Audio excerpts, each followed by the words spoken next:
नमस्कार, मुंबई के कलानगर इलाके से मैं Sohit Mishra city express show लेकर आपके सामने हाजिर हूँ। एनडीटीवी इंडिया के सभी दर्शकों को होली की ढेरों शुभकामनाएं। जिस तरह से लगातार देश भर में कोरोना के मामले कम हो रहे हैं, तो घटते खतरे को देखते हुए लोगों में भी इस त्योहार को लेकर काफ़ी उत्साह नजर आया।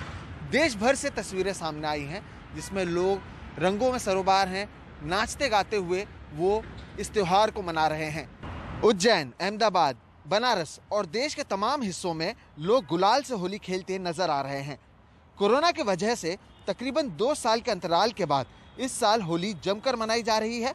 विश्व प्रसिद्ध वृंदावन के बांके बिहारी मंदिर और पूरे वृंदावन में जमकर होली मनाई जा रही है।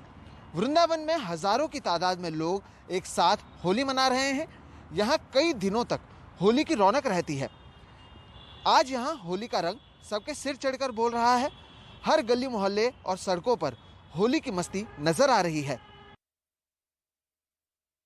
होली का रंग नेताओं पर भी खूब चढ़ रहा है। रक्षा मंत्री राजनाथ सिंह के दिल्ली स्थित आवास पर होली मनाई गई। रंगों से सरोबार राजनाथ सिंह के आवास पर गीत संगीत का भी कार्यक्रम हुआ। वहीं केंद्रीय मंत्री मुख्तार अब्बास नकवी भी अपने दिल्ली स्थित आवास पर होली के रंग से सराबोर नजर आए। नकवी ढोलक बजाकर झूमते नजर आए। तो उत्तराखंड की राजधानी देहरादून में पूर्व मुख्यमंत्री हरीश रावत भी होली के रंगों में रंगे ढोलक पर ताल देते नजर आए।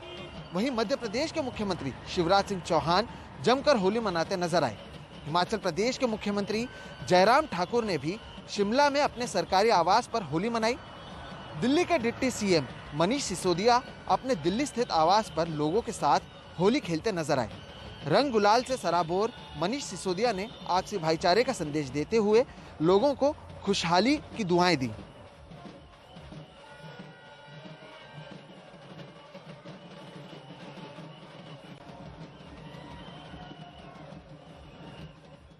सीमा की रक्षा में मुस्तैद बीएसएफ जवानों पर भी होली का रंग चढ़ा है। राजस्थान के जैसलमेर में बीएसएफ जवानों ने जमकर होली खेली। बीएसएफ की महिला बटालियन भी होली के रंग में सराबोर नजर आई। बीएसएफ जवानों की दूसरी तस्वीर जम्मू के अरनिया सेक्टर से है, जहां जवानों पर त्योहार की मस्ती छाई रही। भारत पाकिस्तान सीमा के ये प्रहरी बेहद कड़ी ड्यूटी करते हैं। त्योहार पर अपने घर परिवार से दूर हैं और ऐसे में होली की मस्ती में झूमते हुए आपस में खुशियां बांट रहे हैं। हैदराबाद में होली का कुछ अलग रंग नजर आया। यहाँ पर टमाटर से होली खेलने के लिए काफी लोग जमा हुए। इनमें महिलाओं की अच्छी खासी तादाद थी। एक दूसरे पर टमाटर फेंके गए। चारों तरफ जमीन भी लाल रंग की नजर आ रही थी। कुछ लोग फिसल भी रहे थे, लेकिन इस अलग तरह की होली का मजा उठाने में कोई भी पीछे नहीं रहा। बाराबांकी के देवा शरीफ में भारत के उस सोच की तस्वीर सामने आई जिसमें हिंदू, मुस्लिम, सिख सब एक रंग में रंगे नजर आए। हाजी वारिश अली शाह की दरगाह पर गंगा जमुनी तहजीब से होली खेली गई, जिसमें आपसी भाईचारे की मिसाल को भी पेश किया गया।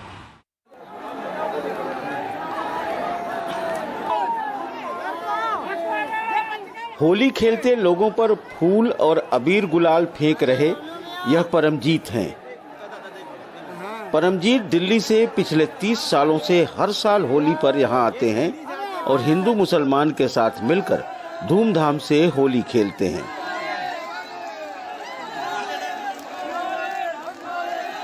और 30 साल पहले जो मैं यहाँ आया, होली मैंने जो यहाँ की देखी और जो 7 कलर का रंग यहाँ देखा, वो 7 जन्मों का रंग मेरे अंदर रंग गया।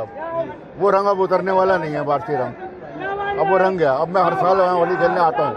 इसीलिए तो मैं आता हूँ यहाँ, मैं इसीलिए आता हूँ, यही दिखाने आता हूँ। एक इकलौती दरगाह है पूरे विश्व में यहाँ हिंदुओं के सारे त्योहार मनाए जाते हैं और होली तो ऐसी मनाई जाती है कि होली देखने लायक होती है।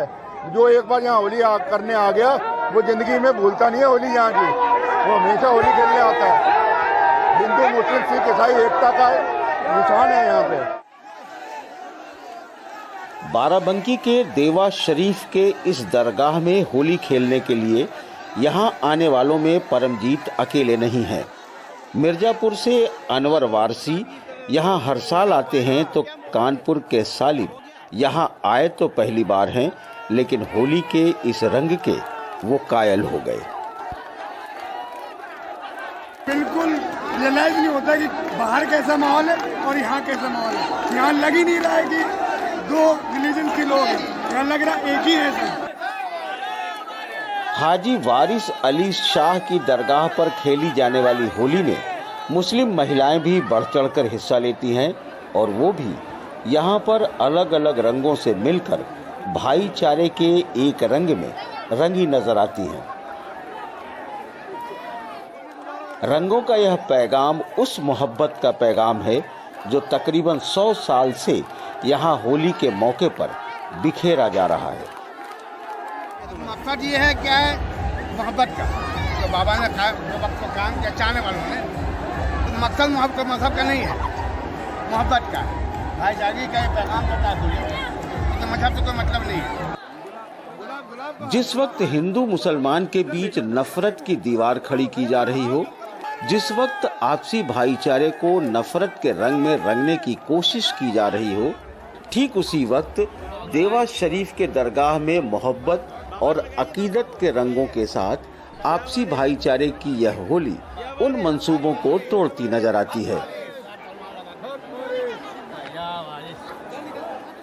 बाराबंकी से अरशद वारसी के साथ वाराणसी से अजय सिंह, एनडीटीवी इंडिया। कांग्रेस में सब कुछ पटरी पर लाने की कोशिश तेज हो गई है। असंतुष्टों में शुमार गुलाम नबी आज़ाद ने आज कांग्रेस अध्यक्ष सोनिया गांधी से मुलाकात की। 10 जनपद पर हुई इस मुलाकात के बाद गुलाम नबी आज़ाद काफ़ी संतुष्ट नजर आए। उन्होंने कहा कि संगठन को मजबूत बनाने के लिए ऐसी मुलाकातें होती रहती हैं। आज़ाद ने यह भी कहा कि किसी ने भी सोनिया जी को पद से हटाने की बात नहीं की। देखो, कांग्रेस प्रेसिडेंट से बहुत अच्छी मीटिंग रही और शायद ये आपके लिए न्यूज़ है, लेकिन अब कांग्रेस प्रेसिडेंट से बीच बीच में मिलते रहते हैं, जैसे कि दूसरे लोगों से भी कांग्रेस प्रेसिडेंट मिलती है और संगठन के बारे में, संगठन को मजबूत बनाने के लिए मिसेस गांधी की चर्चा लीडरों से होती रहती है। देखो, पार्टी की कोई डिमांड्स होती हैं, वो पब्लिक और मीडिया के लिए नहीं होती, वो हमारे बीच में और कांग्रेस प्रेसिडेंट के बीच में होती है। I am sorry, they are not meant for public. Leadership के ऊपर क्वेश्चन मार्क उठाया, जो कपिल सिब्बल ने स्टेटमेंट दिया। देखो, क्वेश्चन अभी तो लीडरशिप का कोई सवाल नहीं आया था। जब मिसेस गांधी ने ऑफर किया था तो हम सब लोगों ने इनसे किया कि आप कंटिन्यू कीजिए, क्योंकि जो हमने पार्टी के इलेक्शन करने हैं वो उस वक्त बात होगी। अभी तो पार्टी के इलेक्शन नहीं हो रहे हैं, कुछ महीनों में होंगी। उस वक्त कौन पार्टी प्रेसिडेंट बनेगा, कौन नहीं बनेगा, वो उस वक्त के जो वर्कर्स हैं वो फैसला करेंगे। आज तो पार्टी प्रेसिडेंट की कोई जगह खाली नहीं है। Nobody has said that Mrs. Gandhi should just quit. Let me tell you very clear that we decided in the working group. जी देखिए, ये एक ऐसी मुलाकात रही जिसके कयास पिछले 2-3 दिनों से लगाए जा रहे थे। ख़ासतौर पे G23 नेताओं की जो पहली बैठक हुई और उसके बाद जिस तरह से कपिल सिब्बल का बयान आया और फिर G23 नेताओं के घर की डिनर हुई गुलाम नबी आज़ाद के घर पे, और कल भूपेंद्र सिंह हुड्डा जब राहुल गांधी से मिले और वापस गुलाम नबी आज़ाद के घर जाकर उन्होंने कई दूसरे G23 के नेताओं के साथ बैठक की, तो उसके बाद एक पृष्ठभूमि बन गई लगती है और इसी पृष्ठभूमि के आधार पे आज ये मुलाकात 10 जनपद पे हुई है। और ये भी माना जाता है कि इस तरह की मुलाकात जब होती है तो उसके पहले बहुत सारी चीज़ें तय कर ली जाती हैं ताकि मुलाकात की नाकामी का कोई एक सूरत हाल न रहे। बेशक गुलाम नबी आज़ाद ने मुलाकात के बाद बाहर निकल कर ये कहा हो कि ये रूटीन मुलाकात थी, लेकिन ये रूटीन मुलाकात नहीं थी, ये हम सभी जानते हैं। उन्होंने ये भी कहा कि पार्टी को आगे के चुनाव के लिए ज़्यादा मजबूती से तैयार करने को लेकर बात हुई, ये एक अहम बात है। लेकिन सबसे अहम बात ये है कि उन्होंने ये कहा कि सोनिया गांधी के नेतृत्व पे कभी सवाल नहीं उठाया और CWC में उनको एंडोर्स किया गया, और नेतृत्व का सवाल तब तक CWC में नहीं उठा जब तक खुद सोनिया गांधी ने अपनी तरफ से इस्तीफे की बात नहीं की। तो ये एक अहम बात है, एक अहम बिंदु है, क्योंकि ये बात जगजाहिर है कि G23 G23 के नेताओं को सोनिया गांधी के नेतृत्व से शिकायत नहीं रही है। सोनिया गांधी 17-18 साल तक पार्टी अध्यक्ष रही हैं। उसके बाद राहुल गांधी को कमान सौंपा गया। 2019 की हार के बाद उन्होंने त्यागपत्र दे दिया। उसके बाद जो CWC की बैठक हुई, अपने खराब स्वास्थ्य हालत के बावजूद सोनिया गांधी ने फिर एक बार ये जिम्मेदारी उठाई और तमाम नेताओं ने इस बात के लिए इंडोर्स किया। जो रविवार को CWC की बैठक हुई थी उसमें भी सोनिया गांधी को ये हक दिया गया कि वो अपने हिसाब से फैसले लें। लेकिन जो असंतुष्ट नेता हैं उनकी सबसे बड़ी शिकायत ये रही है कि जिस तरीके से राहुल गांधी और उनकी जो टीम है या उनका जो दफ्तर है जो फैसले लेता है उससे उनको शिकायत है। और ये बात बेशक वो खुले तौर पे ना कहें, लेकिन ये एक जाहिर सी बात है। तो अब जबकि आज़ाद और सोनिया गांधी की मुलाकात हो गई है, आज़ाद की तरफ से एक जो बयान आया है उसमें एक मेल मिलाप की बात नज़र आ रही है और उन्होंने फिर से एक बार कह रहा हूँ कि उन्होंने साफ तौर पे कहा कि सोनिया गांधी के नेतृत्व से शिकायत नहीं है। तो अब देखना है कि किस तरीके के आगे फैसले लिए जाते हैं ताकि तमाम जो असंतुष्ट नेता हैं उनकी भी सहमति और उनका जो सम्मिलन है उसमें नज़र आए उन फैसलों में। चाहे अभी जैसे 5 राज्यों के चुनाव नतीजों के बाद वहाँ पे पड़ताल के लिए जिन लोगों के नाम दिए गए हैं उस पर भी असंतुष्ट नेताओं को आपत्ति रही है और वो लगातार ये मांग करते रहे कि सामूहिक फैसले हो। ये भी मांग करते रहे हैं कि पूर्णकालिक अध्यक्ष हो, जिसकी अलग से एक प्रक्रिया चल रही है, चुनाव की प्रक्रिया चल रही है, वो सितंबर तक जाकर पूरा होगा। तो एक तो वो समय के साथ बंधा हुआ मामला है। लेकिन इस बीच ये देखना होगा कि अब इस मुलाकात के बाद कांग्रेस पार्टी के भीतर किस तरह के फैसले होते हैं। हर एक इंडिविजुअल की अपनी एक महत्वाकांक्षा है, एक आकांक्षा है, उसको किस तरह से पूरा किया जाता है और किस तरह से एक मिला जुला जो कांग्रेस का फैसला है वो सामने आता है। तो आज की एक अहम मुलाकात है। अब देखना है कि गुलाम नबी आज़ाद जाहिर सी बात है कि तमाम G23 के नेताओं को ब्रीफ करेंगे क्या कुछ बात हुई और आगे कैसे बढ़ना है। तो अगला 1 या 2 दिन जो है इस बात के लिए काफ़ी अहमियत रखने वाला होगा कि कांग्रेस में जो 2 धड़े हैं, ख़ासतौर पे G23 जो है जो काफ़ी ज़्यादा दबाव बनाकर चल रहा है, वो अब क्या रुख अख्तियार करता है और इस मीटिंग के बाद क्या सब कुछ ठीक ठाक हो जाता है, पार्टी में सब कुछ पटरी पे लौट आता है और तमाम जो नेता हैं वो अपनी सहमति के साथ जो कांग्रेस पार्टी के फैसलों के साथ नज़र आते हैं और क्या कांग्रेस हाईकमान जो है वो फैसलों में सबको शामिल करती है नहीं, ये अगले कुछ दिनों में इस बात की जानकारी मिलेगी। पंजाब में कल सुबह 11 बजे 10 कैबिनेट मंत्री शपथ लेंगे। मुख्यमंत्री भगवंत मान ने इनके नामों का ऐलान किया। ये हैं हरपाल सिंह चीमा, डॉक्टर बलजीत कौर, हरभजन सिंह, डॉक्टर विजय सिंगला, गुरमीत सिंह, हरजोत सिंह बैंस, लालचंद कटारुचक, कुलदीप सिंह धालीवाल, लालजीत सिंह भुल्लर और ब्रह्म शंकर जिम्पा। सूत्रों के हवाले से खबर मिल रही है कि कुलतार सिंह संधवा पंजाब असेंबली के स्पीकर होंगे। कुलतार सिंह संधवा आपके विधायक हैं। संधवा कोटकपुरा से दूसरी बार विधायक बने हैं। कथित मनी लॉन्ड्रिंग मामले में गिरफ्तार कैबिनेट मंत्री नवाब मलिक के कामकाज को अब एनसीपी के दूसरे नेता संभालेंगे। ये फैसला गुरुवार रात एनसीपी की बैठक में लिया गया। बीजेपी लगातार नवाब मलिक के इस्तीफे की मांग कर रही है। नवाब मलिक की जिम्मेदारियां अब एनसीपी के दूसरे नेताओं को दी जा रही हैं। एनसीपी प्रमुख शरद पवार की मौजूदगी में हुई पार्टी की बैठक में इसका फैसला लिया गया। नवाब मलिक परभणी और गोंदिया जिले के पालक मंत्री हैं, लेकिन अब धनंजय मुंडे परभणी के और प्राजक्त तानपुरे गोंदिया में पालक मंत्री होंगे। नवाब मलिक मुंबई एनसीपी के अध्यक्ष हैं।